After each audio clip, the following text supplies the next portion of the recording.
Mit Release der Command & Conquer Ultimate Edition hat EA das Interesse am Franchise erneut erfacht.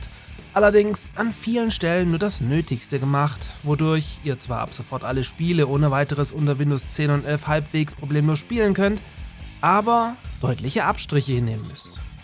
In diesem Tutorial zeige ich euch daher, wie ihr die Klassiker Tiberian Sun und Red Alert 2 inklusive dem gelungenen Add-on Yuris Rache sowohl in Breitbild als auch im Multiplayer spielen könnt und einige Kompatibilitätsprobleme umschifft. Yuri! Der Krieg ist längst vorbei. Können wir nicht ganz einfach miteinander auskommen?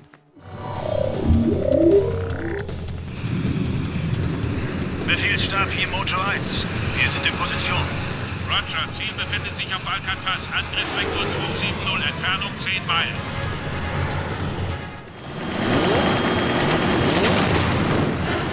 Mojo 2 wurde abgeschossen. Wiederhole, Mojo 2 abgeschossen. Genosse Anführer, die alliierten Hunde haben eines unserer Kraftwerke in San Francisco beschädigt. Der Psychodominator auf Alcatraz wird nicht funktionieren. Wirklich bedauerlich.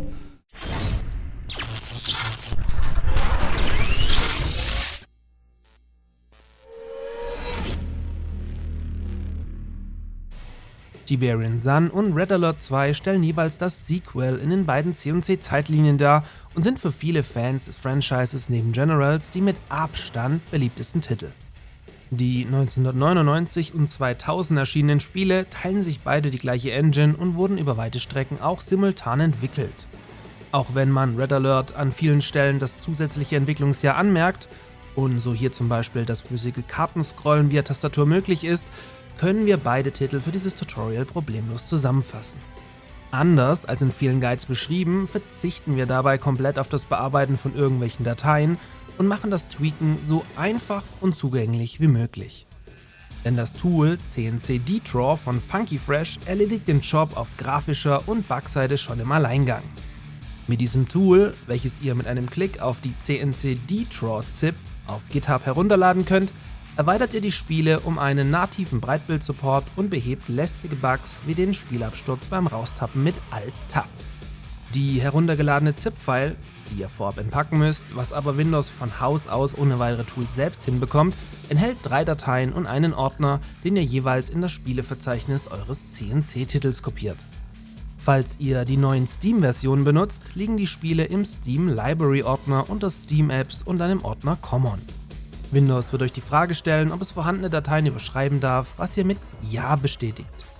Ist das erledigt, findet ihr die CNC Dedraw config.exe in eurem Spieleverzeichnis, die ein kleines Menü öffnet.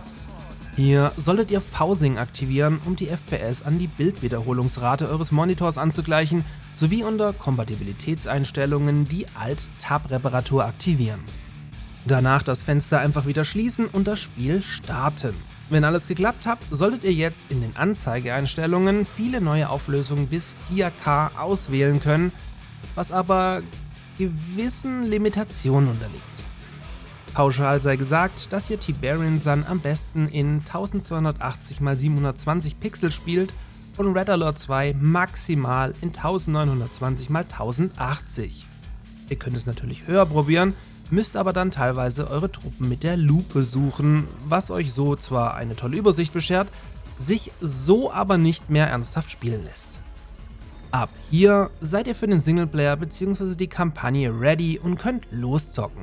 Für den Multiplayer brauchen wir aber ein weiteres Tool. Beide Titel werden seit Jahren über den CNC-Net Launcher gespielt, den ihr euch völlig kostenlos unter cncnet.org herunterladen könnt. Hier einfach den gewünschten CNC-Teil anklicken und deren Multiplayer-Lobby herunterladen. Der Launcher erstellt euch eine eigene Verknüpfung auf dem Desktop, über den ihr das Ganze dann starten könnt und ihr dann am Beispiel von Tiberian Sun in einem Untermenü landet.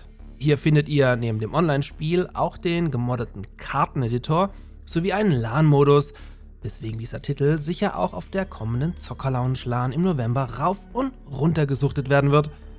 Wir haben übrigens aktuell noch 10 Plätze frei, wenn ihr Bock habt, meldet euch gerne an.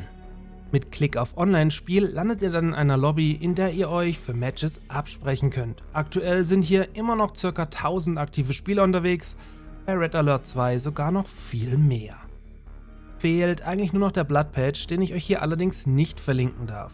Nach ein bisschen Recherche verstehe ich aber den Hype darum sowieso nicht. Hier mal Vergleichsbilder von Schnittberichte.com, die eigentlich nicht der Rede wert sind.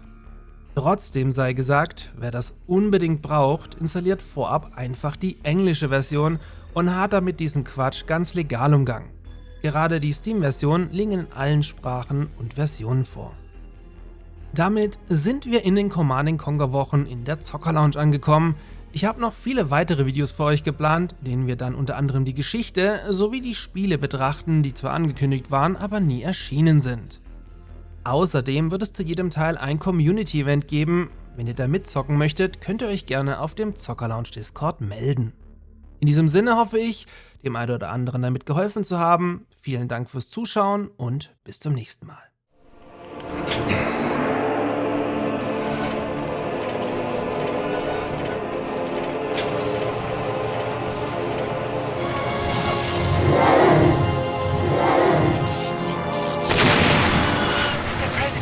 Wir orten gewaltige Energieschockwellen rund um den Erdball. Mein Gott, dieser Verrückte wird es tatsächlich tun.